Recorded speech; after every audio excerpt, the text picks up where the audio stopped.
Well, I think we should get started. For those of you who are right on time, welcome everybody. My name is Charlene Margot, and I'm the founder and director of the Parent Education Series here in the Sequoia Union High School District. We are delighted to have with us today Dr. Erin Vogel from Stanford, and she's going to be talking to us today about vaporized, navigating teenage trends in vaping, e-cigarettes, and social media. I can't imagine anything more important, especially at a time like this. And her perspective of giving us insight into social media and teens around this topic is really wonderful. When I heard about Erin, I knew that I wanted to invite her to this program. So again, today's webinar is part of our mini series on safe and healthy teens, which has now turned into a webinar series. Erin was actually scheduled with us prior to COVID-19, so we're really delighted to be bringing you this program today. In 1 minute, I'm going to tell you a little bit more about her, but let me say that today's format is going to be like this. Dr. Vogel will have about 30 minutes to talk to you and share her slides, and then at 12:30, I will return with some questions. If you have questions for her, please type them into the Q&A box at the bottom of your Zoom screen. We will be watching those questions as they come in, not the chat box, but the Q&A box, if you would. That would be very helpful. Also, we have a couple of events coming up that I want to tell you about.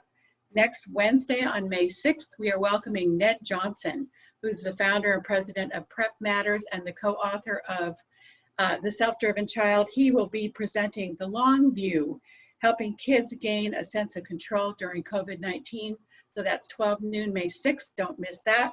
And also on Friday, May 8th, we're very excited to present our first ever Spanish event, which will be a reprise of Dr. Mark Reinecke from Child Mind Institute in Stay Calm, How to Manage Stress and Anxiety During COVID-19. Okay, let's get started. Dr. Erin Vogel is a postdoctoral fellow and social psychologist at the Stanford Prevention Research Center. She studies how social media affects young people's thoughts, feelings, and health behaviors, including vaping. This presentation and Q&A session will cover vaping, social media, and their effects on teenagers' health and well-being. Outside of the lab, Erin loves cooking, working out, spending time with friends and family, and exploring all the beautiful Bay Area has to offer, which she will be able to do again as soon as they open up our parks and beaches. Welcome, Erin. Thank you so much, Charlene. Thank you for having me, and thank you for the wonderful introduction. I'm going to go ahead and start sharing my screen here. All right, so as Charlene mentioned, today I'll be talking about teenage trends in vaping, e-cigarettes, and social media use, and how all of these topics relate to everything that we're dealing with right now with COVID-19 and all the changes in our lives. So before I start, I want to give you a little bit of background information on my intention here. So my intention is not to give you more things to worry about. I think we all have enough going on right now with our own lives and worrying about our families. And the last thing I want to do is give you more things to stress about. We're all doing the best we can to navigate all of this. So rather, I want to give you information that can empower you to make the best decisions for your families. So these are complex issues. There are not necessarily right or wrong answers. And I'll be honest with you about what we know and what we don't know from research and where to go from there. So what exactly is vaping? When people vape, a liquid, often called an e-liquid, is heated to form an aerosol, which users then inhale. And as you can see, they then exhale a cloud of vapor. So you can see it right here. And some of these devices produce really big clouds of vapor, and some of them produce much smaller clouds of vapor, which can be harder to see from the outside. A lot of these e-liquids come in flavors that appeal to kids and to teenagers, such as fruit flavors, mint, candy flavors, desserts, and all sorts of novelty flavors, some of which you might not really know what they are from looking at the name. And there has been more regulation fairly recently, which I'll talk more about, at the federal level and at local levels, trying to not have as many of these flavors be sold that appeal to children. A lot of these e-liquids contain nicotine, which is the addictive chemical in cigarettes. And some of them also contain cannabis oil or marijuana. So vaping cannabis is going to be more similar to the effects of smoking marijuana or pot. But most teenagers are vaping nicotine. And this has become a really big public health problem over time. So as you can see on the left here, there's some really good news. The proportion of teenagers who are smoking cigarettes has gone down pretty steadily in recent years, and it's gotten pretty low, especially in California. However, there's been this astronomical rise in vaping or e-cigarette use, all the way up to 27.5% of high school students reporting that they had vaped in the past month in 2019. So that is a huge increase, and this has really become a problem. And some teenagers are vaping cannabis or marijuana as well, and smoking it also. Some are doing both, some are doing one or the other, some are doing neither. Nicotine vaping is more prevalent than vaping cannabis, but both are certainly a concern in teenagers. So good news is that cigarette smoking is going down. Bad news is that teenagers are still getting this exposure to nicotine through e-cigarettes. And there are a lot of risks of vaping for teenagers. Now, I will say that vaping may help some adults who smoke cigarettes to quit smoking. The research is still kind of mixed and inconclusive on whether that helps, but certainly on an individual level, a lot of people who smoke or who used to smoke say that vaping has really helped them to quit. And I don't want to discount people's success with doing that. However, we know enough to know that vaping is extremely harmful for teenagers for a lot of reasons. First of all, teenagers who vape have a higher risk of moving on to subsequently smoking cigarettes in the future. And this is true even for kids who would otherwise be at low risk for smoking. Kids who are not susceptible to smoking, don't have a lot of friends who smoke, don't want to smoke. As they get addicted to nicotine, they are at greater risk of going on to smoke cigarettes after vaping. Vaping can also expose teenagers to a lot of toxicants. So there are thousands of flavors of e-liquid on the market, and it's really difficult to regulate all of the chemicals that are in these products, especially as they can combine with each other during the process of vaping and create really harmful exposure. So the evidence suggests that vaping is less harmful than smoking cigarettes, but that's a really low bar, especially when we're talking about our kids, given how harmful smoking cigarettes are. And a lot of these chemicals may be safe to consume in some form, but not necessarily safe to inhale. Lung tissue is really delicate and easily harmed, and this exposure can become problematic, especially over time. There's also a major risk of getting addicted to nicotine. And teens are at higher risk because their brains are still developing. They're at higher risk of becoming addicted to nicotine than adults are. So if an adult vapes and a teenager vapes, that teenager is going to be at higher risk for addiction. Now, some kids who vape do just experiment. They are just lightly vaping, maybe just vaping with their friends. And for some, it does stay at that level. But for a lot of teenagers, it doesn't stay there. And they escalate from light use to regular use or even daily use, especially if they do start to become addicted to nicotine. And you may remember reports of serious lung injury that started coming out toward the end of 2019 that were stemming from vaping, where previously healthy adults and teenagers were coming down with these really serious lung injuries that turned out to be linked to vaping. And although this is still under investigation, it seems like these lung injuries, which became known as a VALI, e-cigarette or vaping-associated lung injury, are mostly linked to vaping marijuana or cannabis, and particularly linked to unregulated products. So not products that you get from a dispensary, but products that you buy informally. And the chemical that's mostly been implicated in this is vitamin E or vitamin E acetate, which is added to a lot of these e-liquids that contain cannabis and can cause these serious injuries. So e-cigarettes that contain nicotine and not cannabis haven't been completely ruled out and likely are not safe for lungs, but a lot of this really serious lung injury does seem to come from vaping cannabis, particularly these unregulated products. So it is definitely something to be aware of because it can have serious and even deadly consequences for both teenagers and adults. It's really important to know what vaping products look like. If you're working with kids or if you have kids at home, it's tough because this market changes all the time and the products that are popular with kids change really quickly. So right now, and for a while now, these types of products called pod mods tend to be the most popular. So these come with little cartridges that have e-liquid in them. You put them into a device and you vape that way. And the best known, but certainly not the only product, is Juul. And Juul has come under a lot of scrutiny for their marketing practices, particularly in the early days of the company, because this product did become so popular with kids. So it's definitely a good one to be aware of. These devices are very small. They look almost like a USB flash drive. So if you don't know what to look for and you see this around the house, it might not look suspicious right away unless you know what you're looking for. And just one of these tiny little pods contains about as much nicotine as an entire pack of cigarettes. So they look really small, but the nicotine exposure that kids are getting from Juul actually is very high. But there are also other brands, it's not only Juul, such as Smoke and Soren, and these are becoming increasingly popular with kids as well. You might notice that a lot of these products that are more popular with kids look very high tech, they look very modern, and a lot of them produce smaller clouds of vapor than the first generation e-cigarette products did.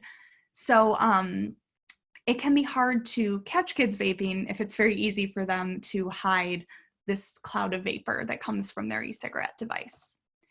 And lately, these disposable products, particularly puff bars, have become more and more popular as well. So it's important to be aware not just of what vaping products look like, but also the signs of vaping. And this can be really hard to tell because a lot of the effects of nicotine and nicotine withdrawal can be similar to a lot of different causes. So it can be tough to know if a child is vaping or not, even if you do know them well. But it's good to be aware of some signs of dependence on nicotine and withdrawal from nicotine that might indicate that they're having a problem. So as somebody becomes addicted to nicotine, a child or an adult, they become dependent on it. And some signs of this are needing more and more of vaping to get the same effects. So as your brain gets used to having nicotine in it, you develop what's called a tolerance to it. And whereas you used to maybe get a buzz just from vaping a little bit, you find that you need more and more of it to get that same nicotine buzz. And this can lead to vaping more than you intend to vape. So it might just start as a social thing or something that kids just do on the weekends or just with certain friends.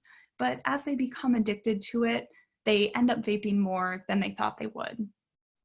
And this also leads to feeling unable to cut down on vaping or to quit vaping. If you've ever quit smoking, you know that stopping nicotine use is really, really hard. It's a really addictive chemical. And so it's important to have compassion for kids who are going through this, as frustrating and scary as it is to watch. It's also good to be aware of withdrawal symptoms. So when you stop using nicotine, if you're dependent on it, it gets pretty uncomfortable. You can get headaches, you can become really irritable, have trouble concentrating. And in teenagers, we often see this show up as a really strong craving to vape. So they might become really preoccupied with it. It can be hard for them to think about anything else. And they find that they are really, really wanting to vape when they haven't been able to for a while. It can also cause difficulty concentrating, irritability, sadness, anxiety. And this is what I mean by these signs being really nonspecific.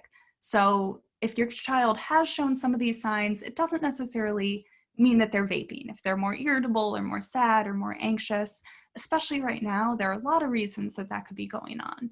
So it's important to talk to your kids about what they're going through and why they might be experiencing some of these things. Thanks to the efforts of parents, educators, public health professionals, scientists, and many others, vaping products are being increasingly regulated as tobacco products.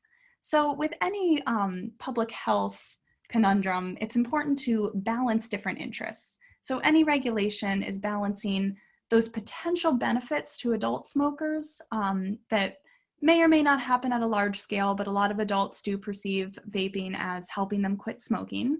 So trying to preserve those options for adults while also crucially protecting our kids from these products that appeal to them. And because we know that flavors have a really strong appeal to children, a lot of the regulation has been focused on flavors. And most notably at the federal level, flavors, excluding menthol flavors, but others such as fruit and candy and desserts, are now banned in closed pod systems. So the type of product that I showed where you're putting a flavor pod into the product and vaping it, like Juul, those flavors are no longer sold. And Juul actually took a lot of their flavors off the market before this order came down nationally.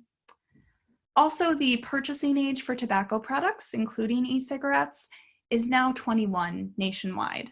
And California has had those laws for a while, but a lot of states up until recently were still selling tobacco products to 18, 19, and 20-year-olds. There's been some action at the local level as well for those of us in San Mateo County. So e-cigarette sales are currently banned in unincorporated areas of San Mateo County.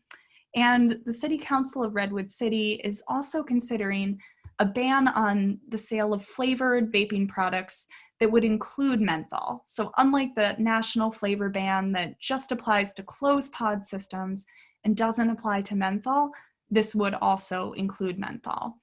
So depending on your jurisdiction, there are a lot of different laws on the retail environment and what can be sold, and this changes very quickly as well.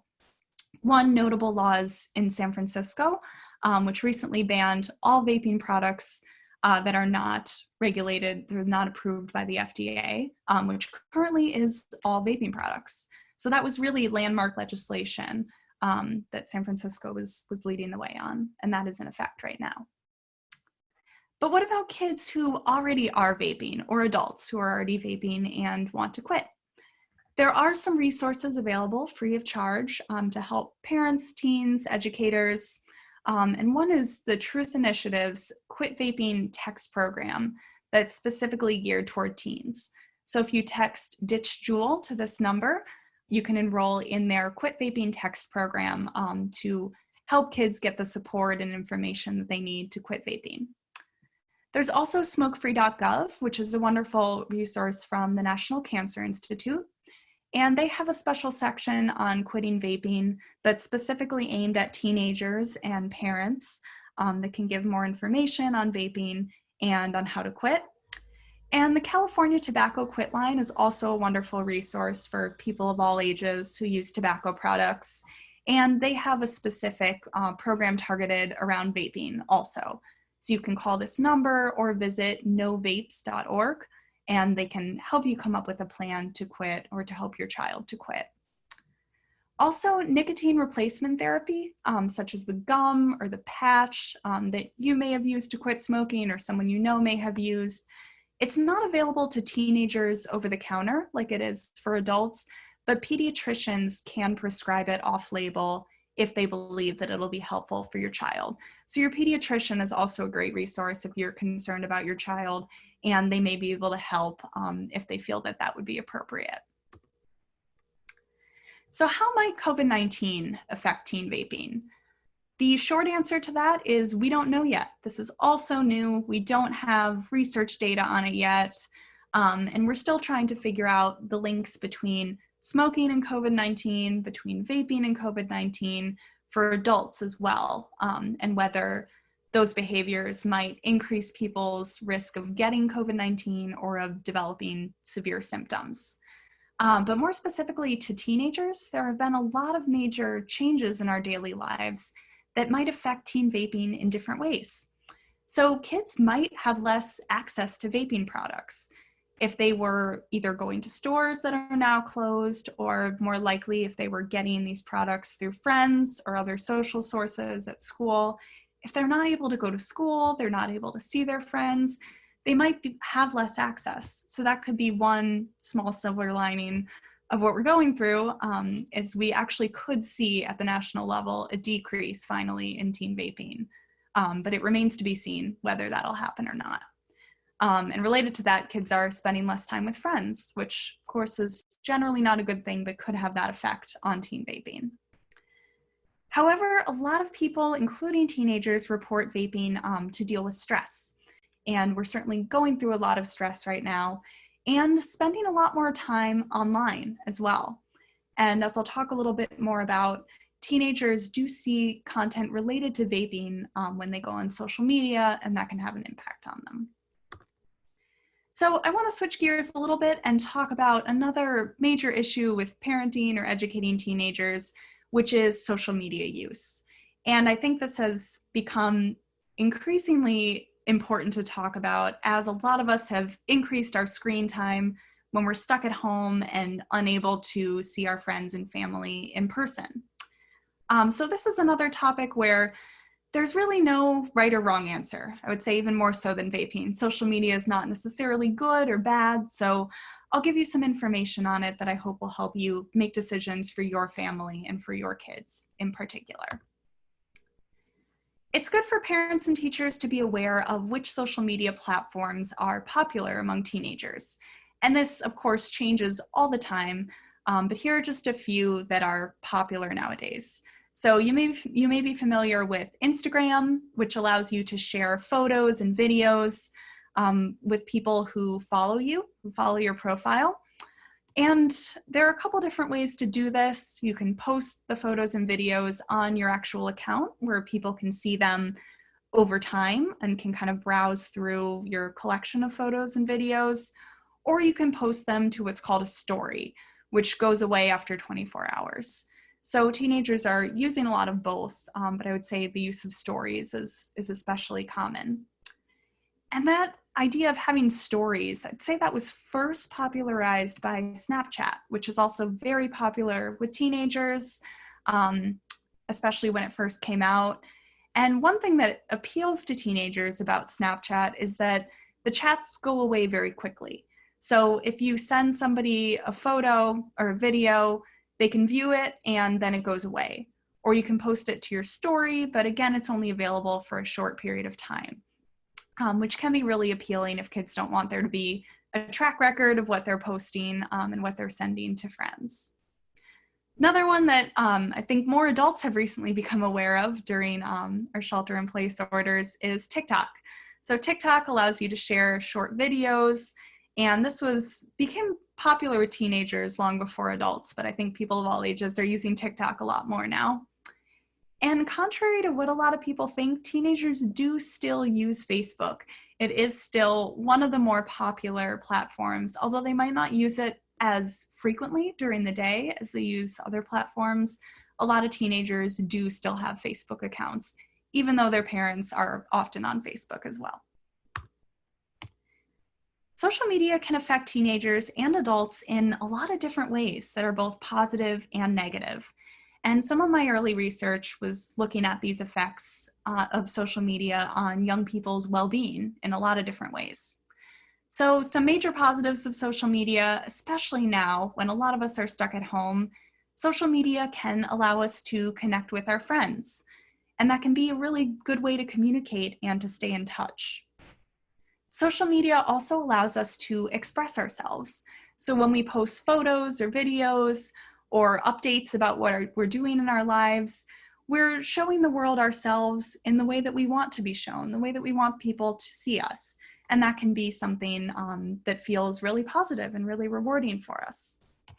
Social media can also be really entertaining, as you've probably found out firsthand if you've ever tried to go on social media just for a few minutes and ended up scrolling through it for much longer than you intended.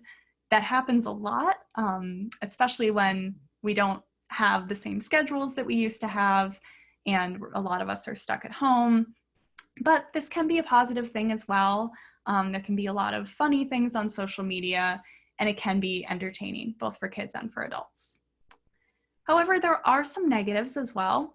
And a lot of my research when I was in graduate school focused on how we compare ourselves to others on social media. So social media tends to give us an overview of sort of the highlight reels of other people's lives. So people aren't necessarily lying about who they are or what they're doing on social media, but they're probably not sharing the full truth either. Social media can kind of glamorize a lot of the things in people's lives.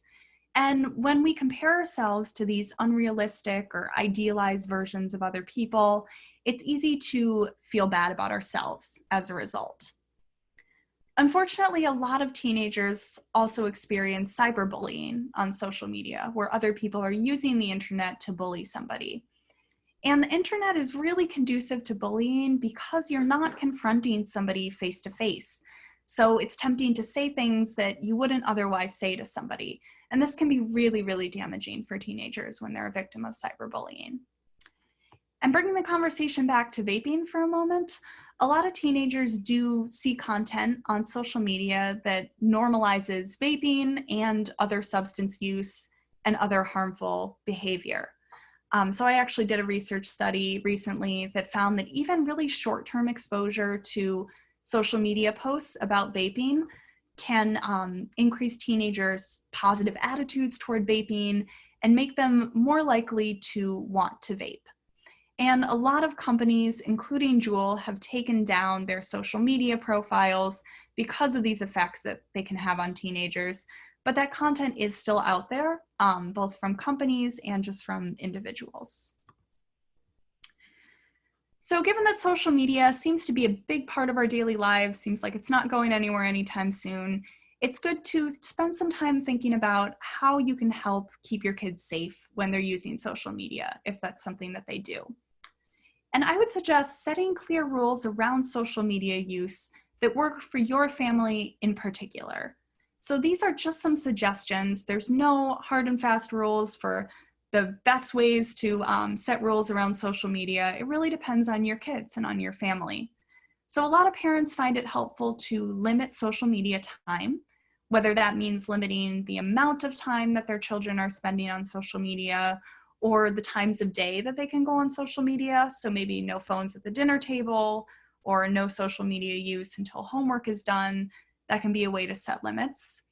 Some parents also like to see their children's social media activity. So they might want their children to add them as a friend on their social media accounts. And if you do this, keep in mind that kids do sometimes have multiple social media accounts on the same platform. So they might add you on one account, but then have another account that you don't know about. So that can definitely happen. But it's okay to want to know what they're doing on social media. And you might ask to see what their friends are posting if you don't want to ask to see their profile in particular. And that may or may not be something that you want to do. You can also require your children to have privacy settings on their social media. So for example, with Instagram, their profiles can be set to public, where anyone can see their photos, or private, where somebody has to send them a request to be able to see their profiles and their photos.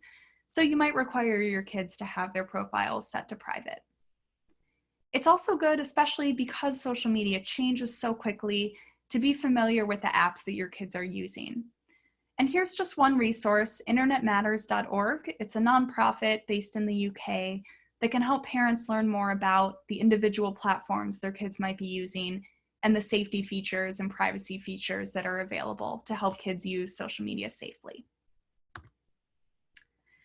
Social media use is one of many things that has likely changed a lot during COVID-19 and during our shelter-in-place restrictions. So like I said, social media can be good at helping us stay connected.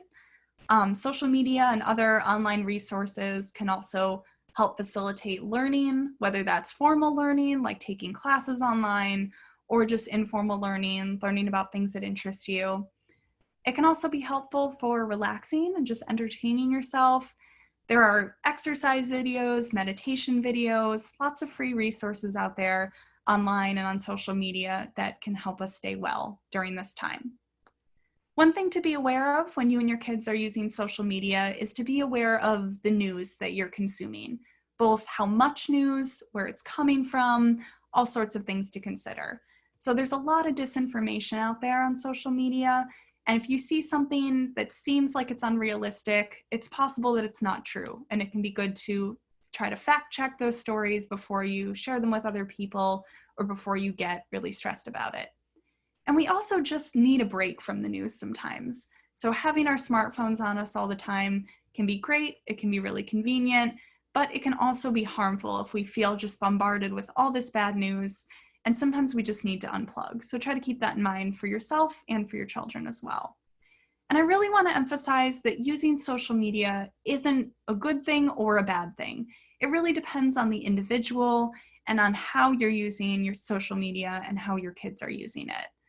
And during this really difficult time, using social media is just one of many coping skills that we have. And as with most things, it's good not to overdo it and to be mindful of your use. So a few final thoughts to wrap up before I take questions. Vaping is common among teenagers, and research overwhelmingly shows that vaping is harmful for teenagers. Parents and educators can help prevent teen vaping by being aware of the signs of nicotine use, the different products that kids might be using that don't always look like vaping products. And you can help by talking to your family early and often about vaping, setting ground rules, talking about what your kids are seeing and hearing in school and how they're feeling about it, and making sure they have the information they need to make good decisions. Social media has both positive and negative effects, and there's no one-size-fits-all solution or one set of rules that's going to work for every family. So it's really about figuring out what works for you. And with that, I am happy to take questions. Thank you.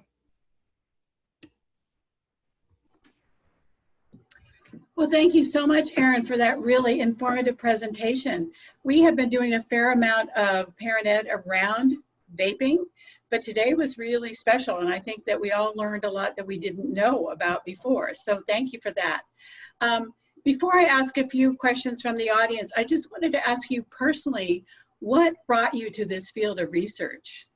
Sure. So I was first interested really broadly in social influence and particular social comparison. So I got my start in social media research. I was interested in the information that people are getting, especially young people, on social media about how other people live and what they're doing and how that might affect how we see ourselves. And a lot of that was kind of bad news for the most part. People, I found, are seeing these highlight reels of other people's lives and feeling bad about themselves. And I became interested in how social media can affect our health and well-being in positive ways as well, and how it can be used as a tool to help people improve their health.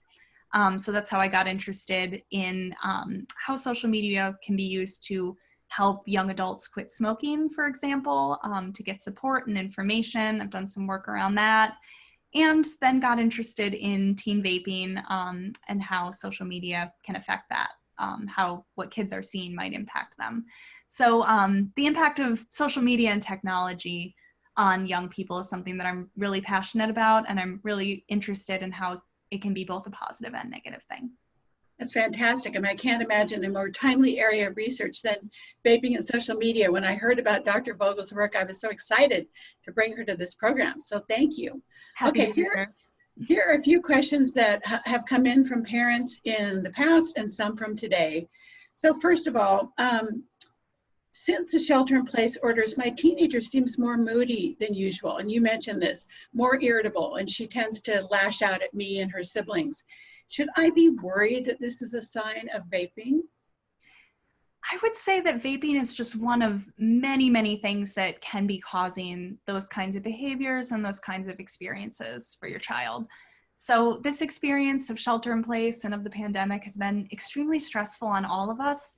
And adults and teenagers express those emotions in a lot of different ways. And this is something that can be really scary for kids of all ages, and they often don't have the words to talk about that.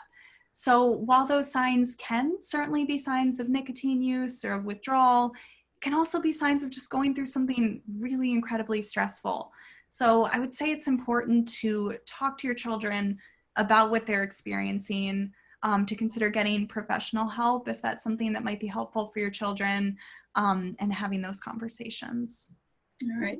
Thank you, Erin. She makes such a good point.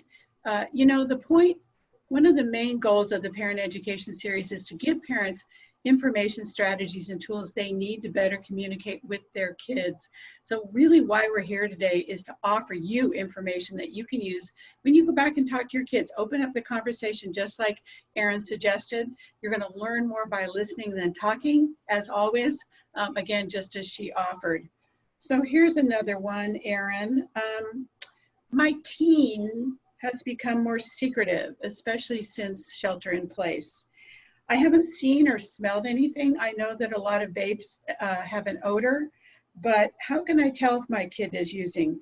I don't search their room. I don't believe in that, but should I be worried? Again, my kid is much more secretive than they used to be. Yeah, I think this is another example where there can be a lot of different things going on. And some of this is developmentally normal too. Kids do become more private as they're getting older, and there might be things that they don't want to talk to parents about. So some of that can be a sign of hiding something, and some of it isn't. I would say you know your kid best. If you think that something is up with them, it's possible that there is. It might be related to substance use. It might not be. It can be hard to pick up on when kids are vaping, partly because those smells don't linger for very long. So it can be really easy to hide. There have even been reports for many years all over the country of kids vaping in class because it's easy for them. If they have one of the smaller devices like Juul that doesn't produce the big clouds of vapor, they can vape and then even blow the vapor into their sleeve or blow it out of their mouth when the teacher isn't looking. And those smells don't linger for very long, so it can be kind of hard to tell. So even without searching their rooms, which that's great if you want to respect your kids' privacy and trust them, again, you know your family best.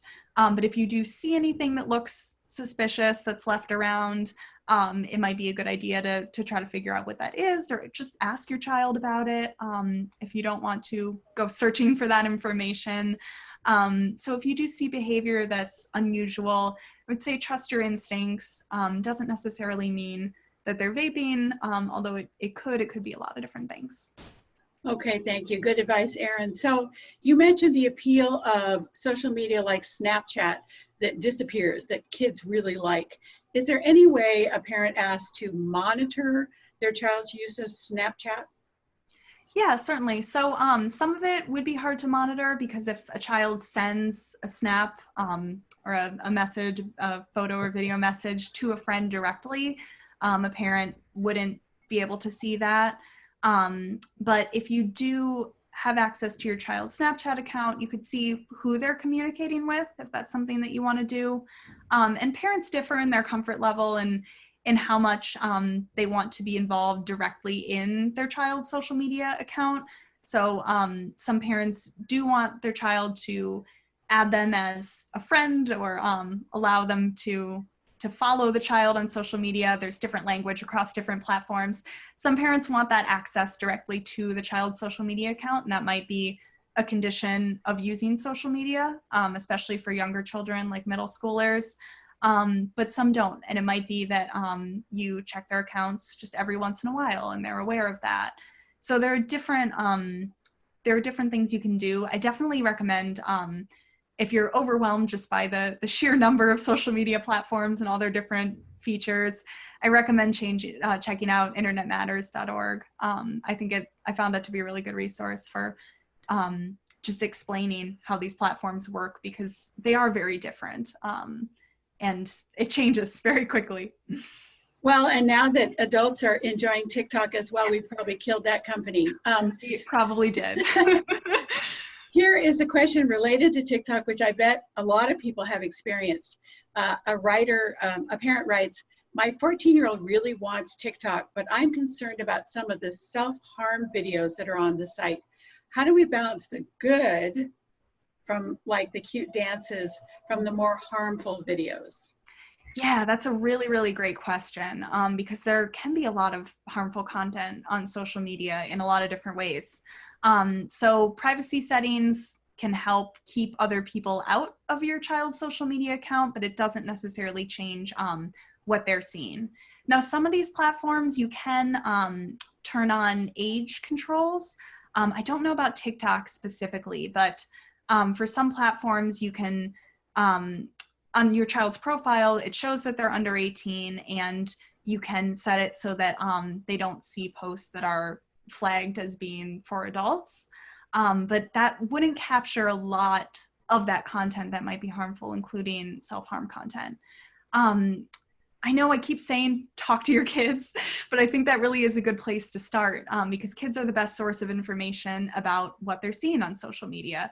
And of course, some kids are going to be more open than others in what they're willing to tell you. But that definitely is a concern. And I think it's good to be aware of what your child is seeing and to talk to them about what they're seeing on social media. And also talking to them about mental health and about coping. And if you really are uncomfortable with them using social media when you're not around, you might choose to not let them have an account, but maybe you have one on your phone. And if you see something funny that you want to share with them, maybe they use it that way. And you don't let them get their own account right away. So depending on your comfort level and your level of concern, I think there are different strategies that can work there. Thank you, Erin. That's really good advice. You know, parents, she's talking a lot about controls and talking with your kids, and both things are really important.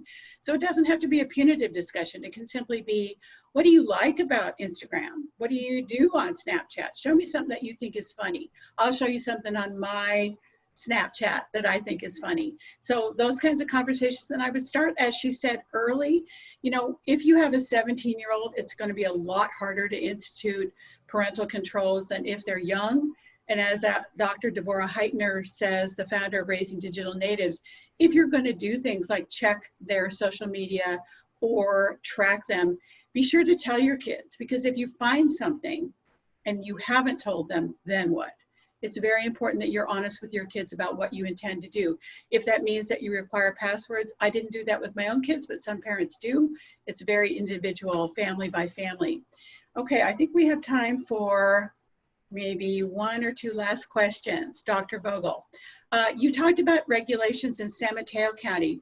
Can you briefly discuss what kind of regulations exist now in Santa Clara County? Yes, good question. So it varies a little bit by city as well. So let's see, and then there has been a lot of legislation in the works recently too, and a lot that's kind of shifted with COVID-19 as well, and with priorities getting shifted.